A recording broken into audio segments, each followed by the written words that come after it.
સારથિયા waste construction site પર contractor પર હુમલાના આરોપમાં 4 શખ્સોની ધરપકડ કરવામાં આવી।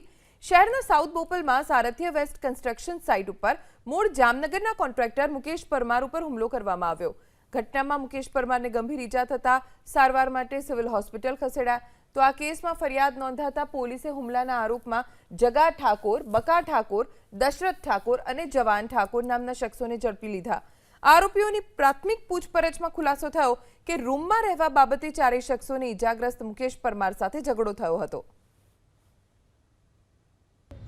આરોપીઓની પૂછપરછ જે થયેલી હતી એમાં જાણવામાં આવેલું હતું કે જે 4 આરોપી છે પકડાયેલા અને ફરિયાદી એ બંને વચ્ચે અંદરો અંદર રૂમમાં રહેવા બાબતે ઝઘડો થયેલું એ હકીકત સામે આવેલી છે। આરોપીનું નામ શું છે, કોણ કેટલા આરોપી?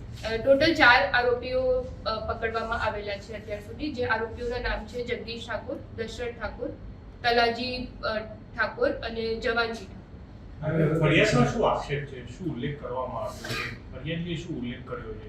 ફરિયાદીના આક્ષેપ આ મુજબ છે કે જે એમને તમામ લેબરર્સને એ દિવસે સાઇટ ઉપર કામ બંધ રાખવાનું કીધેલું હતું। તે પશ્ચાત એમના ઉપર હુમલો થઈને એમને ગાળો આપીને ધમકાવવામાં આવેલ છે।